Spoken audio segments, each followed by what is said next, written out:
Hi, I'm Eli Atolovich of the California Department of Water Resources Delta Modeling section. Welcome to our introductory session on the Aquaveo Surface Water Modeling System, or SMS, application for gridding. SMS is the de facto grid generation toolkit for our hydrodynamic and transport model, Bay Delta Schism. The main goal of this session is to familiarize you with SMS. You'll learn the configuration and settings you'll need for our grid generation workflow. We'll visualize bathymetry for a practice region and look at the menus for creating a mesh. It isn't a complete course as far as gridding in complex situations, but the workflow that I'm going to show you for channels is a crucial example, and we'll also kind of need to have a working example because some menus are only visible when the items that they relate to are loaded in the interface. If you are interested in a gridding strategy over a wider variety of situations, we do have a separate presentation on gridding principles, needs, and quirks for schism horizontal grids. The biggest prerequisite for this session is that you have a working version of SMS with the generic model license. I'll be using version 3.13. You'll need a passing familiarity with basic geographical information system terms like datum, and you will need to have bathymetry to use as a guide for your gridding. A sample is available for the tutorial that's associated with this presentation. There are also a few recommended items. I think everybody should take a look at the Aquaveo mesh generation tutorial on their website. We have the Bay Delta grid generation concepts tutorial. That's the one where you learn more of the why and what, whereas this is more about the how. And finally, there is a wiki for SMS that serves as written documentation.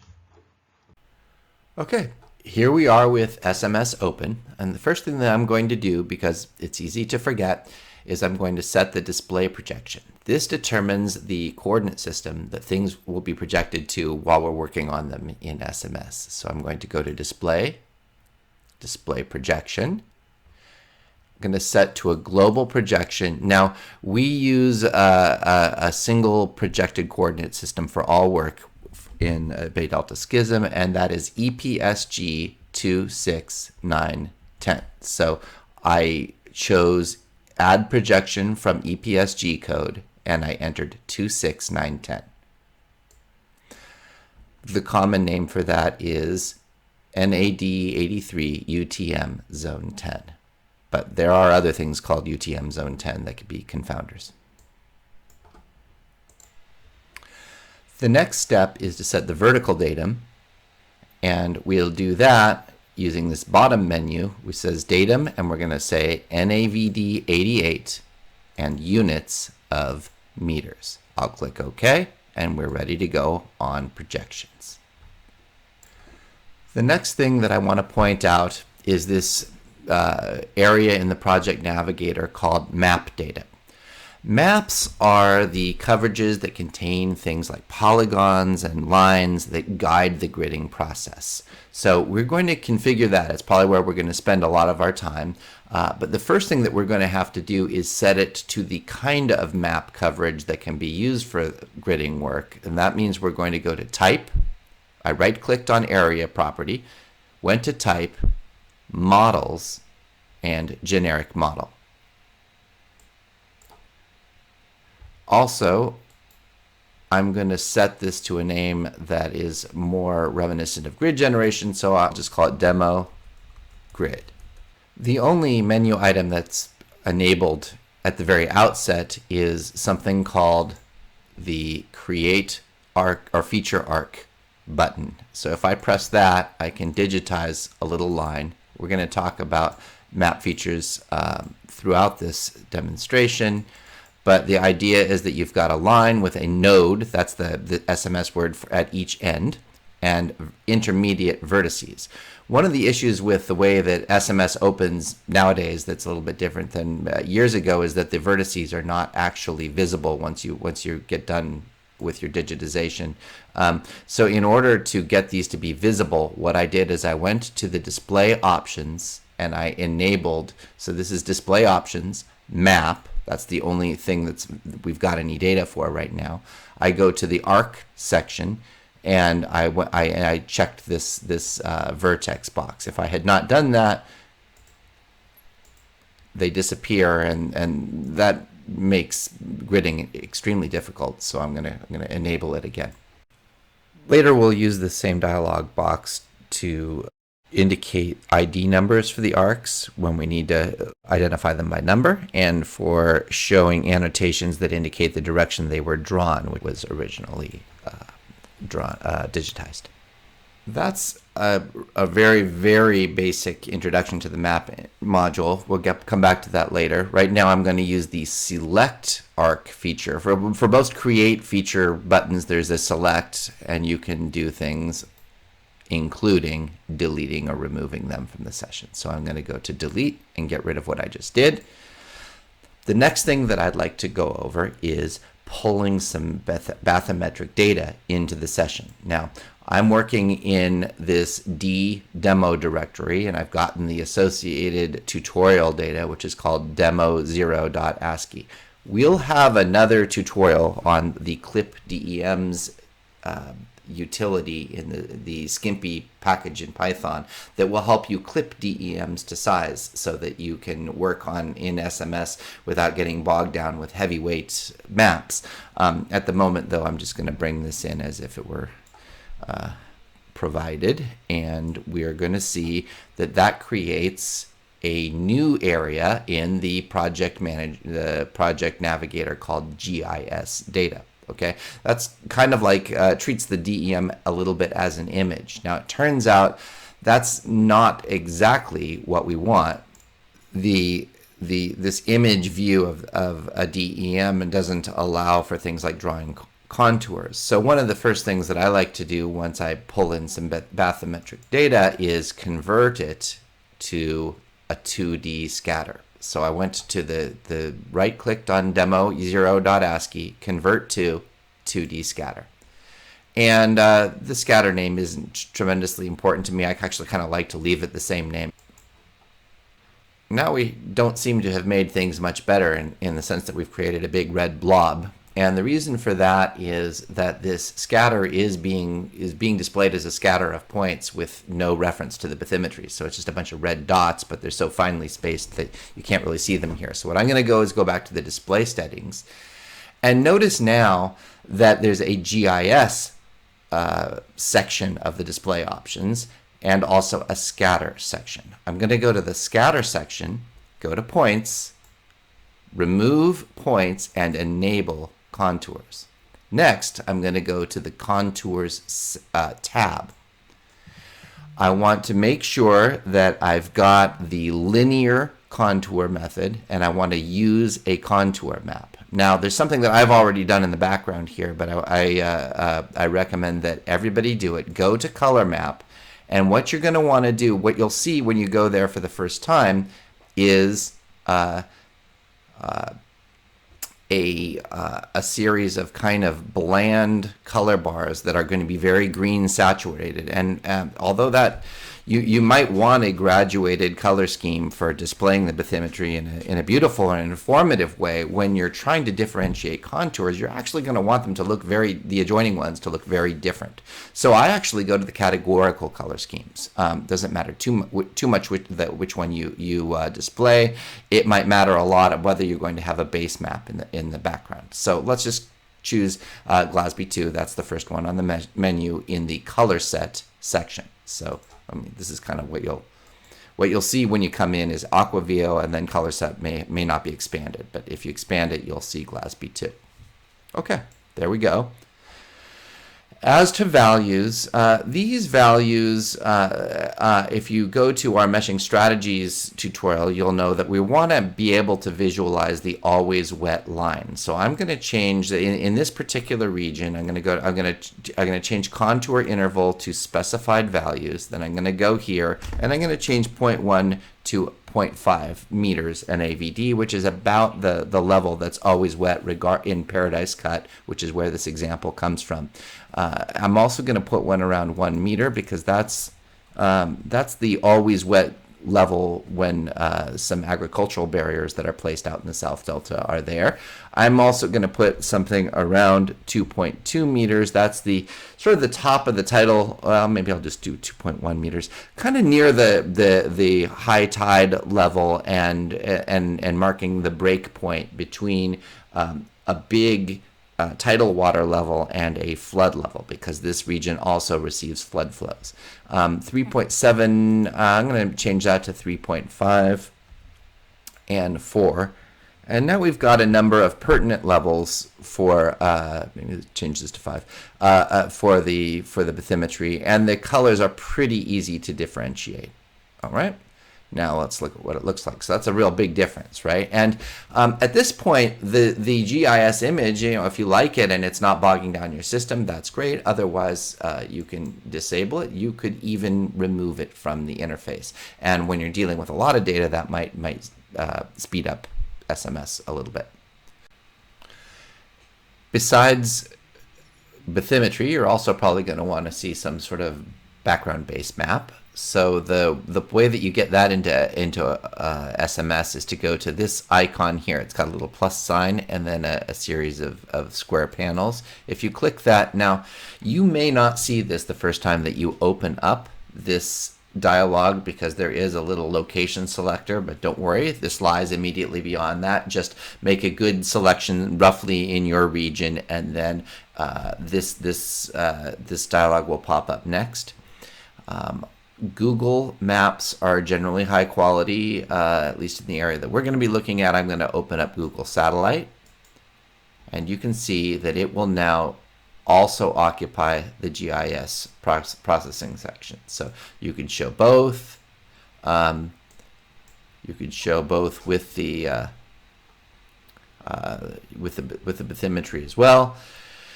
I'm going to now deselect this.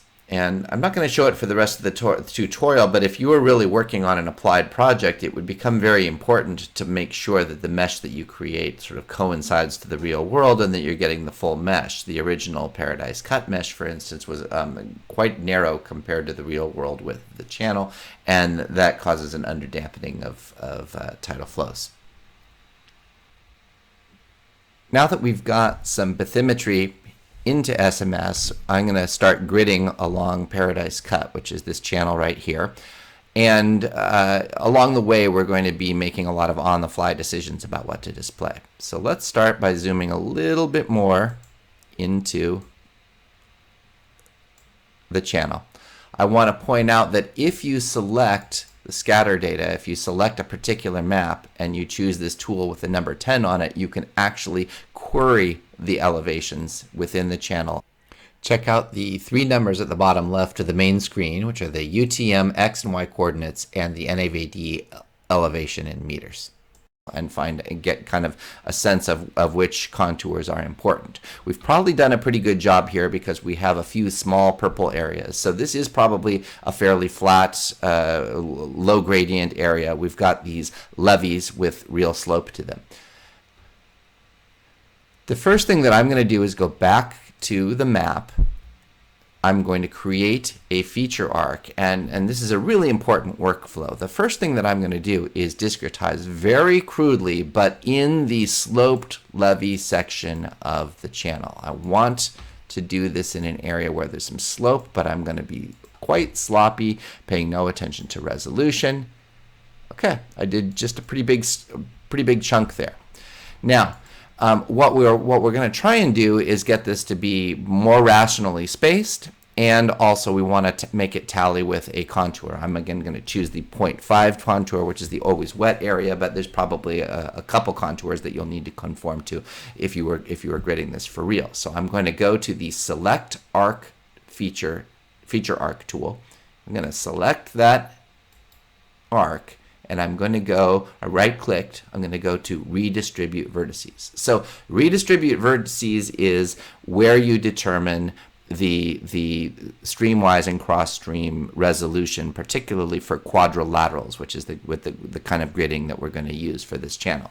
So I'm going to select Redistribute Vertices, and there's really quite a number of ways that you can specify the vertices. But for this very first time, I'm just going to go, I'm going to turn off this bias, and I'm going to just go to specified spacing. I happen to know that roughly 15 to 20 meters in this channel is going to give me what I want. I'm going to remove what they call bias, which makes the spacing either expand or contract as you go from the start to the end of the channel. And I'm going to press OK, and voila, now you're going to see that every 20 meters there's an intermediate vertex. If we zoom in, I'm just using my mouse. Oh no, I guess I'm not. I'm going to use this. If we zoom in, we're going to see that we're kind of spilling into the water and then over the levee. So we haven't lined with the contour. So that's the next tool to look at. We're going to click, use again the select feature arc tool. We're going to right click and we're going to choose this time align arc with contour.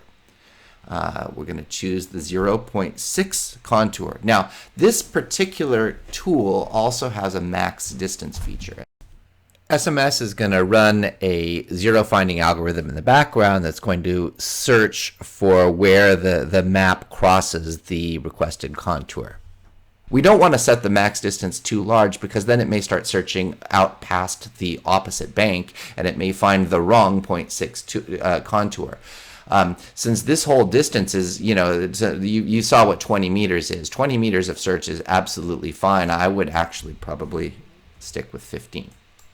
I pressed OK, and now it's got to think a while. This is the main reason why we clip our DEMs, because this can get real tedious if the DEMs are too big. And right about now, okay, we've got the contour snapped.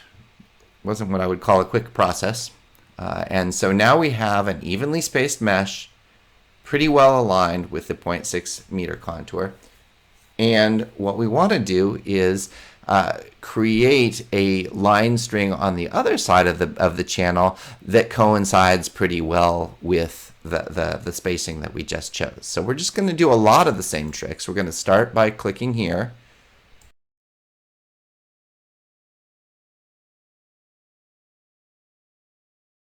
Okay. Next, we want these two to be aligned. So we're going to choose our discretization or redistribution scheme a little bit different this time. I this time selected both of the arcs, not one arc, but both the source. Oh, excuse me. We have to visualize something else first. We have to go to display, go to display options, and we have to enable the ID of the arc. So what that does is it's going to put a little label. Here's the 2. It's kind of hard to see, but it's a number 2. And there's got to be a number. Oh, here's a number 1 for the first arc that we drew.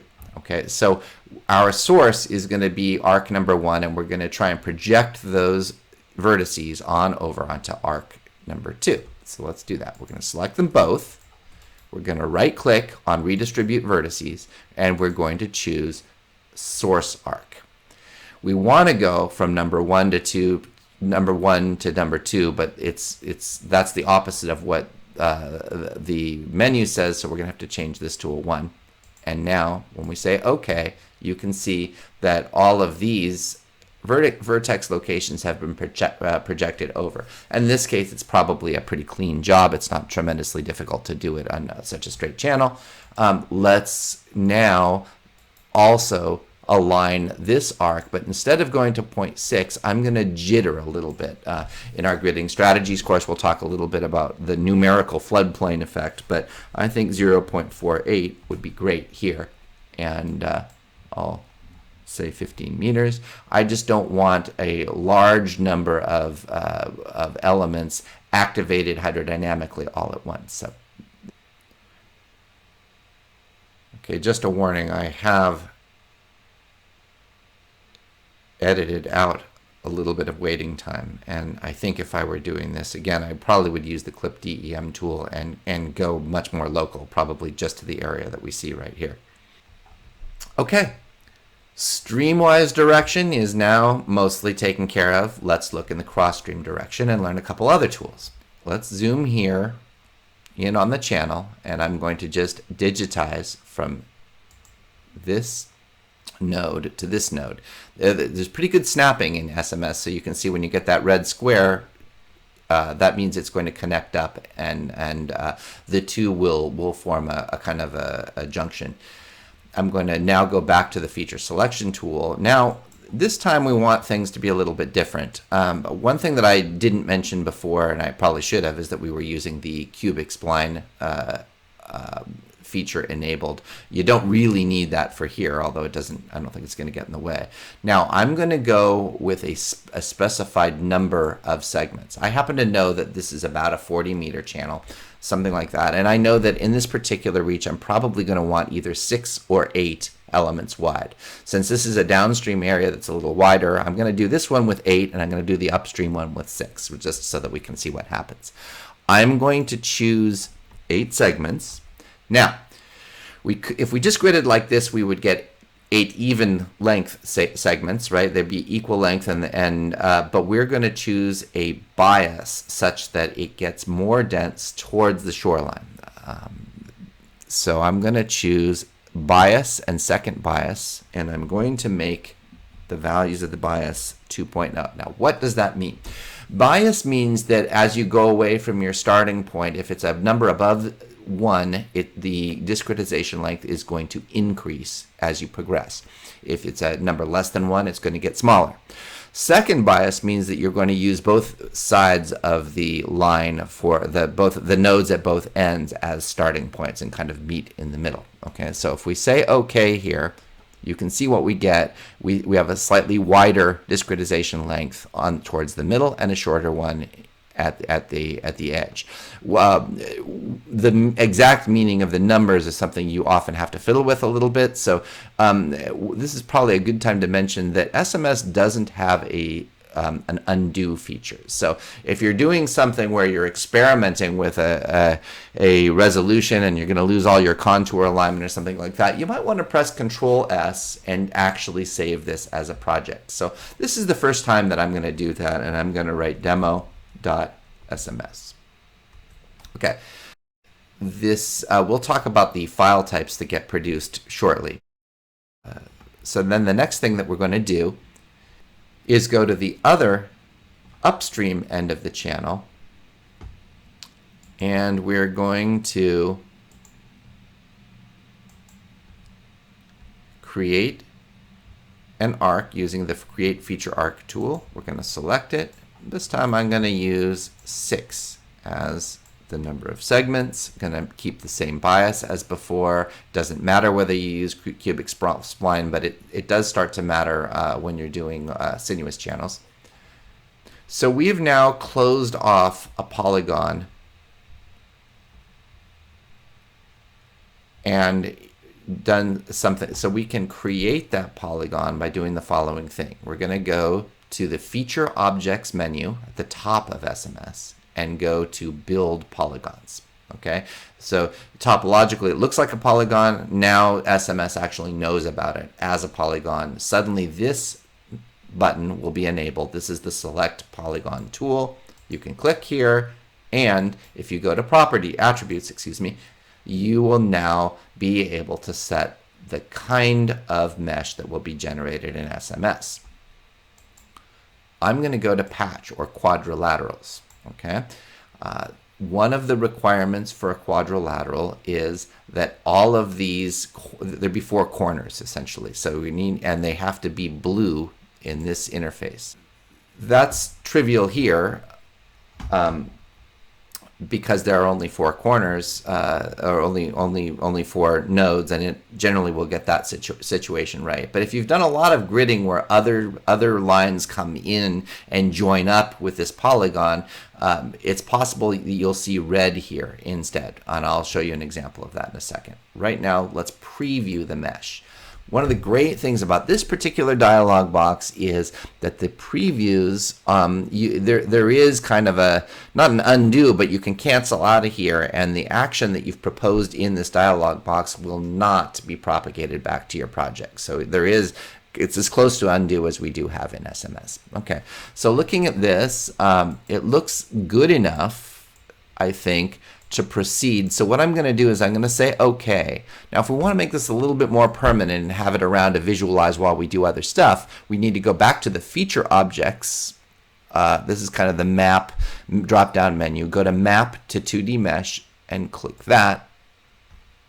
I'm just going to accept the default name. This is a working example. This isn't our final product. We have a whole nother tutorial on how to build the final official Bay Delta mesh in a way that's congruous with how we do it. And now you have the mesh that we have generated. And notice that it is mostly it's all quadrilaterals. There is a transition here from 8 wide to 6 wide. Now, it's in a kind of a funny spot, and this adaptive Kuhn's algorithm that's in SMS sometimes does make slightly funny decisions about when to suddenly change bathymetry. I probably would have wanted to do it, maybe here as we start squeezing down to a thinner channel. Now, so if you decide that that's what you want to do, there's nothing to stop you from, you can go like this. You can turn one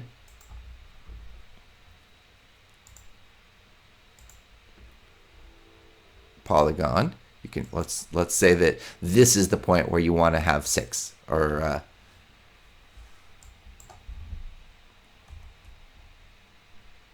keep the same bias as before.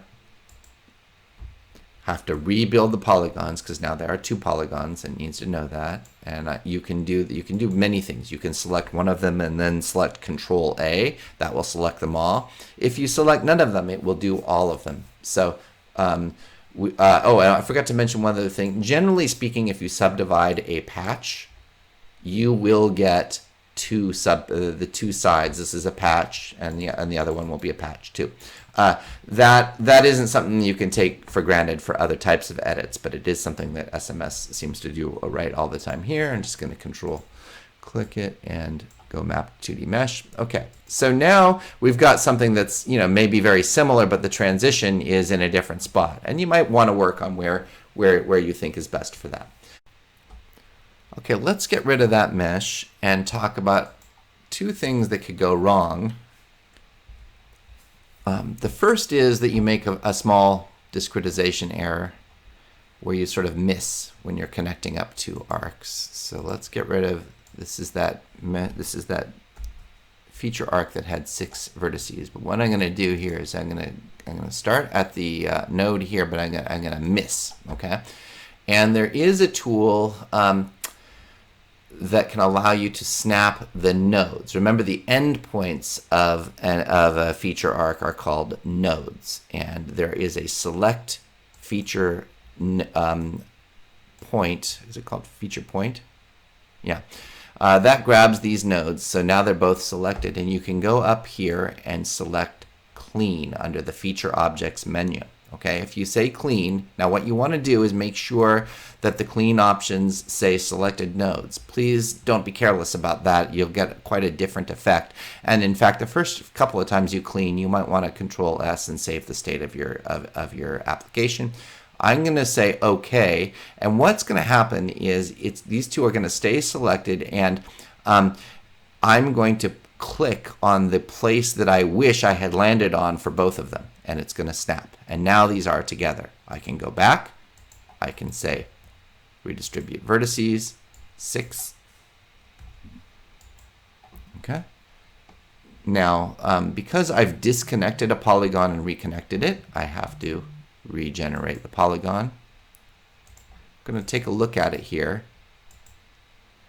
It still has 4 blue nodes that sort of define the corners, but it has reverted to paving. Remember, I was mentioning that the SMS is pretty smart if you subdivide a single patch into 2, but you get this sort of backslide into paving all the time. If I just said paving, I'm going to get a bunch of triangles. And by the way, triangles are a terrible way to grade long, thin channels. That you'll get one across, and that's pathological if you go to our gridding strategies course.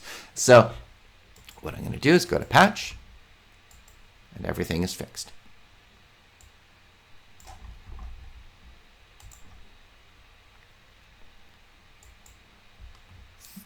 The other thing, the other way that you can get that sort of backslide or you can get those issues is when the nodes change type or change type. So what I'm going to do here, and last time I did this, I didn't create a problem, but usually if you do enough work, you will. Let me create polygons here.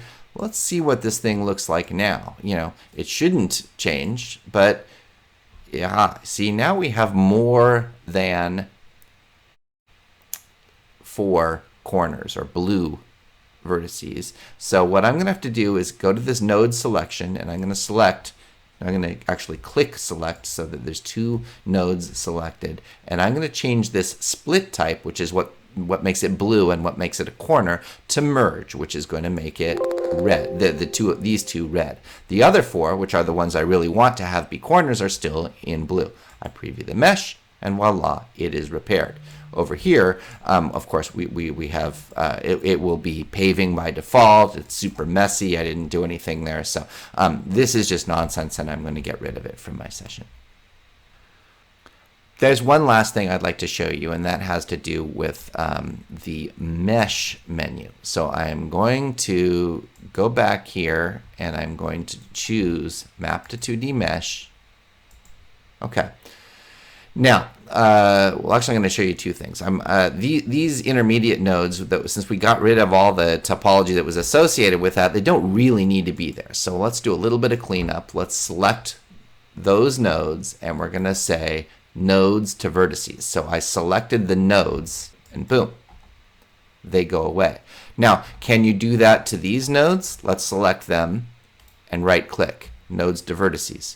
It just ignores what I asked. They're still nodes, you know. And why does that happen? Because those nodes are required for the topology of the mesh and or of the map. So so you can't really do anything with those, and it just sort of smartly ignores you, and you'll probably think that's okay.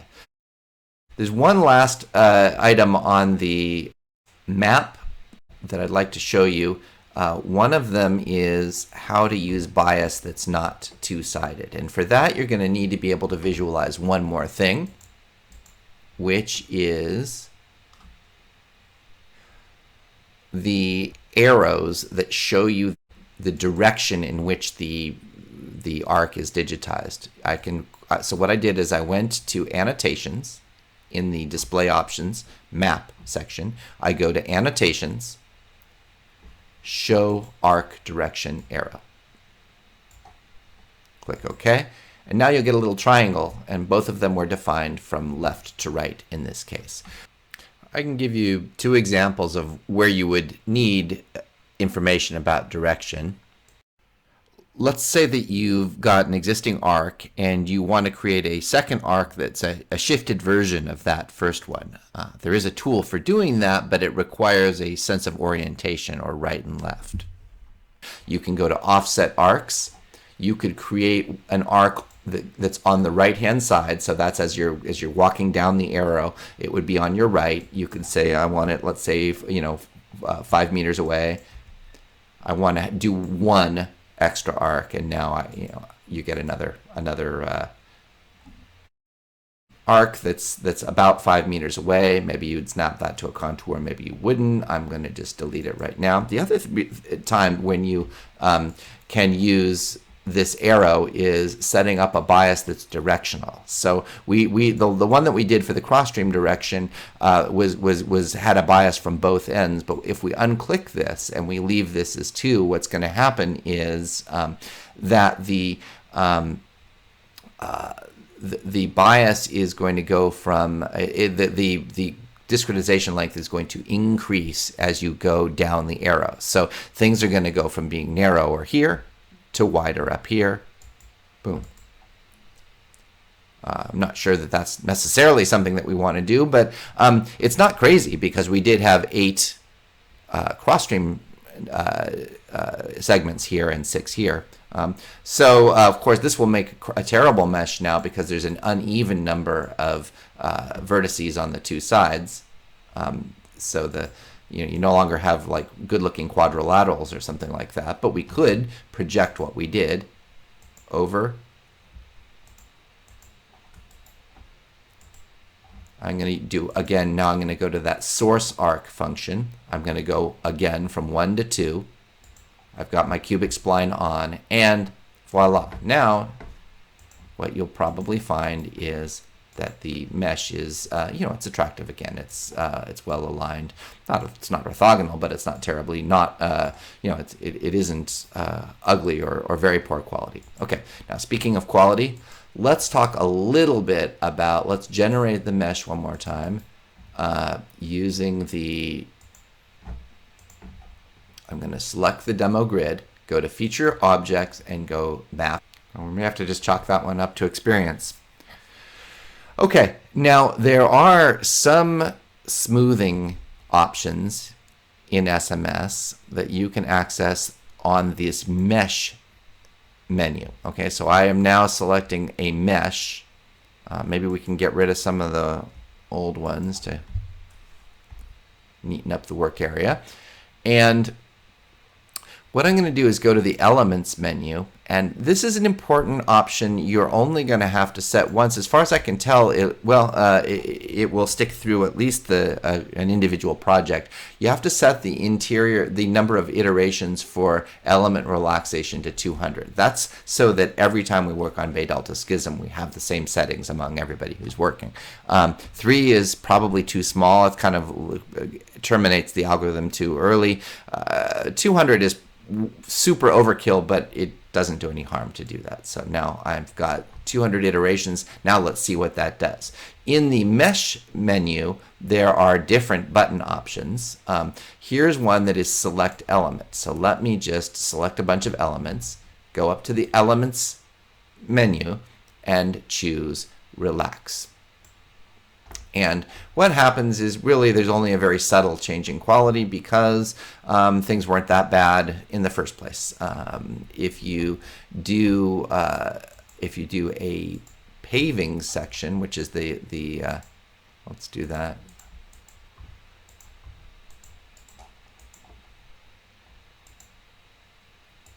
If I do that, and I change this to, let's say, a specified spacing, instead of 20 meters, let's do 34. No bias. And if I create polygons, I can select that polygon. Oop. Uh-oh, I missed again. Look. Select the 2 nodes, feature objects, cleaned. Selected nodes, click where I wish they both were. Okay. Now I'm going to just manually create a vertex here to sort of smooth the transition in discretization length. I'm going to build polygons, which it will now let me do. I'll select it. I'm going to choose paving. That's the ideal gridding method for something that's big and fat and not aligned. And there we go. So that looks okay, and I can use that to build a mesh. You'll probably see if I now use the relaxation feature and clean this one, you'll probably see things move around a little bit more. Well, let's keep an eye on the mesh as I do this. Ready? Go. Yeah, you see how everything snapped together, and so now everything is closer to being an equilateral triangle, which is kind of a theoretical best shape for many algorithms. It's not super special for Schism, at least not across all the different physics, but it is a better quality mesh by some metrics.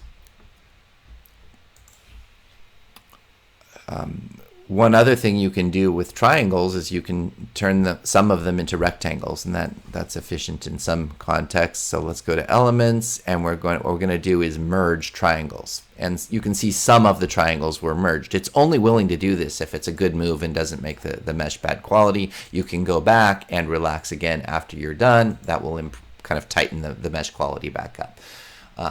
It's also possible to split quadrilaterals into triangles, although we don't have a lot of examples when we do that right now. And one of the reasons for that is there are There are strategies where you could do that in order to get a better geometric representation of the bathymetry, but we don't make a lot of use of it, and when we never do hand editing on the mesh itself. Most of our work, the currency of our work, is the map. And that brings me back to the last point I was going to make here, which is to show you. I'm going to save, go to the save button. Now it's going to save the SMS. It's also going to save a couple of other files. Let's take a look at those. Now, if we look at this directory where this project is, I'm going to see a map, demo.map. That contains all the mapping instructions that I've put in for creating the map.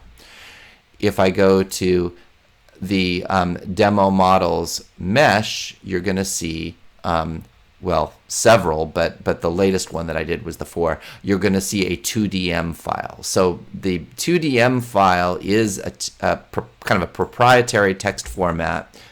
It represents the mesh for SMS purposes. We have converters that carry that into Schism. So this is kind of the final product. Within this directory, we do not distribute to one another. Like the medium of exchange is not really this SMS file. What we really trade around are the .map files and the final meshes. That's it for now. Thanks for sticking with me, and don't miss our other tutorials on more advanced grid generation and other Bay Delta Schism topics.